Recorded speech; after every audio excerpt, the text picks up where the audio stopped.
नमस्कार। उत्तर प्रदेश में योगी आदित्यनाथ को उनकी टीम के एक पूर्व मंत्री ने दगा दे दिया और अखिलेश यादव के पाले में जा मिले। ये कोई और नहीं, इनका नाम है दारा सिंह। पार्टी तो दारा सिंह चौहान ने पहले ही छोड़ दी थी, लेकिन अखिलेश का दामन उन्होंने अब जाकर थामा है। ऐसे में सवाल यह है, क्या इतने मंत्रियों विधायकों के पाला बदलने से यूपी में परिवर्तन होगा?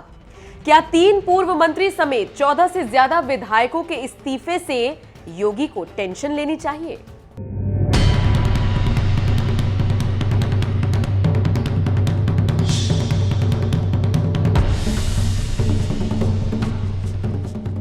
दारा सिंह तो बबुआ के करीब पहुंचे सबसे नए नेता हैं, लेकिन पलटीमार नेताओं के अब तक इतने नाम हो चुके हैं कि गिनते गिनते बीजेपी वाले थक जाते हैं और दल बदलुओं की लिस्ट हर दिन बढ़ती जाती है।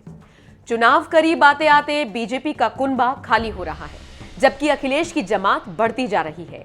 बीजेपी की नजर में सारे गद्दार अखिलेश के बनने जा रही हैं तारणहार।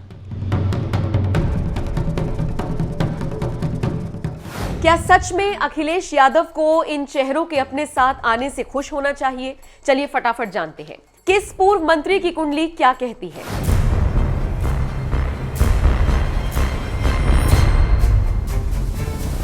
सबसे पहले नए नए सफाई हुए पूर्व मंत्री दारा सिंह चौहान का राजनीतिक ग्राफ समझिए।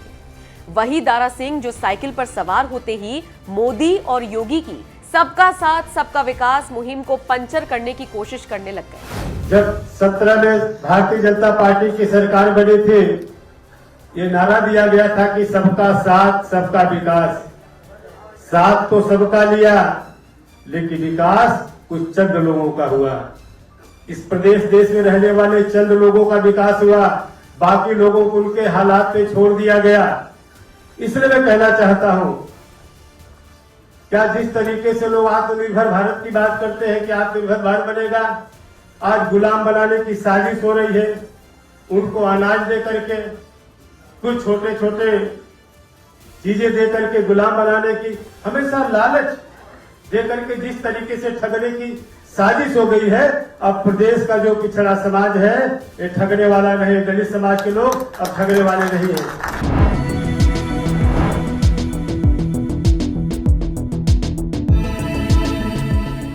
अखिलेश का साथ पाकर जिस दलित वोटर पर दारा सिंह निशाना लगाना चाहते हैं, जानिए वो कौन है। दरअसल दारा सिंह पिछली बार यानी कि 2017 में मऊ की मधुबन सीट से विधायक बने थे। अब इस सीट पर अखिलेश यादव को ओम प्रकाश राजभर का साथ मिलने से खेल पलट सकता है, इसलिए दारा सिंह घोसी सीट से चुनाव लड़ना चाहते हैं। मधुबन सीट पर 70,000 दलित, 60,000 यादव, 22,000 मुस्लिम, 24,000 चौहान, 25,000 राजभर और 40,000 ब्राह्मण, भूमिहार, राजपूत समेत अन्य जातियों के वोटर्स हैं। ऐसे में समाजवादी पार्टी के कैंडिडेट यहां से मजबूत स्थिति में हैं, लेकिन पिछली बार दारा सिंह यहां से जीते हैं, वो रिस्क नहीं लेना चाहते। घोसी जैसी सुरक्षित सीट से लड़ना चाहते हैं। घोसी सीट का मिजाज भी जरा समझिए। घोसी में मुस्लिम 60,000, यादव 40,000, चौहान 35,000, राजभर 45,000, दलित 40,000, अन्य अनुसूचित जातियां 20,000, जबकि कुर्मी, सवर्ण, निषाद, मौर्य, भूमिहार और पिछड़ों को मिलाकर करीब 96,000 वोट हैं। ऐसे में MY फैक्टर की वजह से घोसी से समाजवादी पार्टी के टिकट पर लड़ना ज्यादा सुरक्षित माना जाएगा और दलित का साथ भी मिल जाए तो कहना ही क्या। लेकिन घोसी से समस्या यह है कि यह सीट अखिलेश के सहयोगी दल राजभर की पार्टी सुभाषपा को मिल जाएगी, ऐसा कंफर्म माना जा रहा है, जहां से बाहुबली मुख्तार अंसारी के बड़े बेटे अब्बास के चुनाव लड़ने की बात चल रही थी। अगर अखिलेश बाहुबली का दामन छोड़कर इस सीट से दारा सिंह चौहान के साथ जाते हैं तो कोई चौंकाने वाली बात नहीं होगी, क्योंकि दारा सिंह चौहान आसपास के कुछ जिलों में प्रभाव छोड़ते हैं।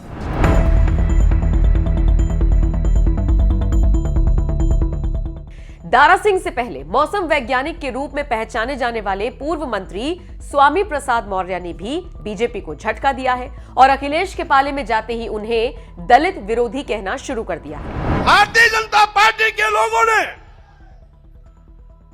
इस देश के गरीबों, मजलूमों, दलितों, पिछड़ों, अल्पसंख्यकों के आंख में धूल झोंक कर सत्ता हथियाई थी। कौन नहीं जानता, ये भारतीय जनता पार्टी केशव प्रसाद मौर्य और स्वामी प्रसाद मौर्य का नाम उछालकर पिछड़ों के बलबूते पर सरकार बनाई थी। चर्चा किया था मुख्यमंत्री होंगे या तो केशव प्रसाद मौर्य या तो स्वामी प्रसाद मौर्य। पहले गाजीपुर से स्काई लैब उतारने की कोशिश की गई। स्काई लैब यहां आते आते बीच में ही ब्लास्ट हो गया।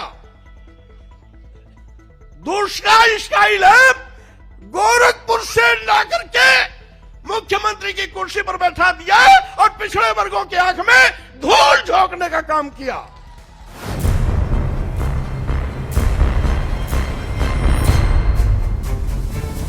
दरअसल स्वामी प्रसाद मौर्य पिछड़ा वर्ग कोयरी समुदाय के नेता हैं। कोयरी समुदाय में कुशवाहा, शाक्य और मौर्य, कोली आदि जाति के लोग आते हैं। आगरा, जौनपुर, गाजीपुर, बलिया, मऊ, कुशीनगर, गोरखपुर, महाराजगंज में कोयरी या कुशवाहा समाज की बड़ी आबादी है। ऐसे में इन सीटों पर स्वामी प्रसाद मौर्य के पाला बदलने से असर पड़ सकता है। लेकिन यह भी सच है कि 2017 में ऐसे ही जातिगत समीकरण धरे के धरे रह गए थे। स्वामी प्रसाद मौर्य का राजनीतिक इतिहास भी समझिए। मौर्य ने पहली बार साल 1996 में रायबरेली की डलमऊ सीट से बीएसपी के टिकट पर विधानसभा चुनाव जीता। 2007 में वो इसी विधानसभा सीट से कांग्रेस के अजय पाल सिंह से हार गई, लेकिन हारने के बाद भी बीएसपी ने उन्हें विधानसभा भेजकर मंत्री बनाया। 2012 में मौर्य एक बार फिर चुनाव जीते। इस बार उन्होंने अपने बेटे उत्कृष्ट को ऊंचाहार और बेटी संघमित्रा को अलीगंज से बीएसपी के टिकट पर चुनाव लड़वाया, लेकिन दोनों चुनाव हार गए। 2016 में बहन जी से मनमुटाव होने के बाद मौर्य ने बीएसपी छोड़ दी और बीजेपी में शामिल हो गए। 2017 में स्वामी प्रसाद मौर्य ने कुशीनगर की पडरौना से बीजेपी के टिकट पर चुनाव लड़ा और 93,649 वोटों से जीत दर्ज की। मौर्य ने इस बार भी अपने बेटे उत्कृष्ट को ऊंचाहार सीट से बीजेपी के टिकट पर चुनाव लड़वाया, लेकिन वो फिर से हार गए।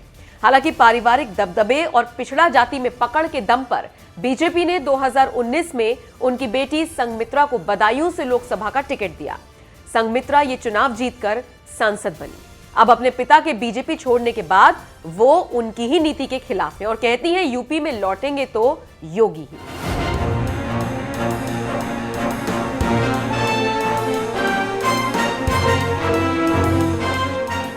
जानकार मानते हैं और बीजेपी लीडर्स कहते हैं कि मौर्य ने हमेशा की तरह इस बार भी अपने बेटे के लिए टिकट मांगा, जबकि पार्टी ने बेटे की हार के पुराने ट्रैक रिकॉर्ड को देखते हुए टिकट देने से साफ साफ इनकार कर दिया। इसलिए स्वामी प्रसाद मौर्य ने परिवार के लिए पार्टी को छोड़ दिया और पिछड़ों का राग अलापते हुए समाजवादी पार्टी ज्वाइन कर ली। खैर, 2022 की लड़ाई जातिगत राजनीति का बड़ा टेस्ट है।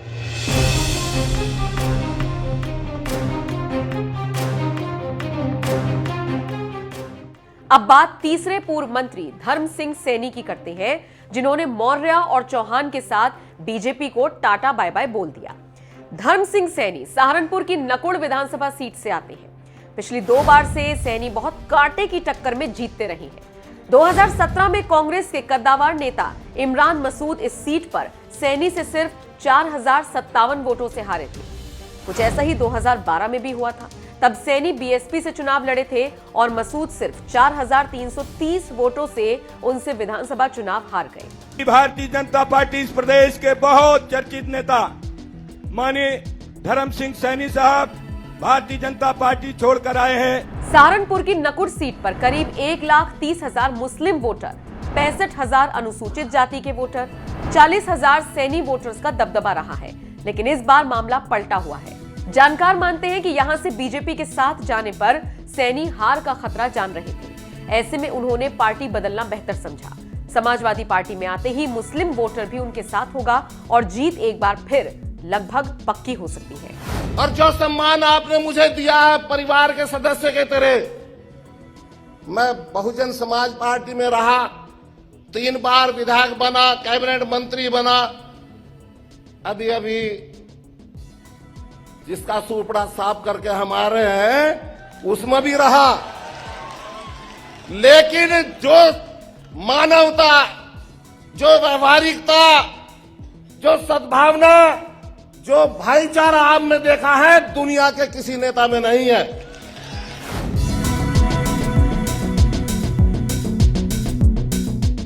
हालांकि पश्चिमी यूपी हमेशा से चौंकाता है। यहां ध्रुवीकरण जबरदस्त असर दिखाता है। इस बार यहां किसान आंदोलन की भी काफी चर्चा है। ऐसे में 3 अलग अलग इलाकों से बीजेपी छोड़ने वाले इन तीनों नेताओं से सावधान रहना होगा।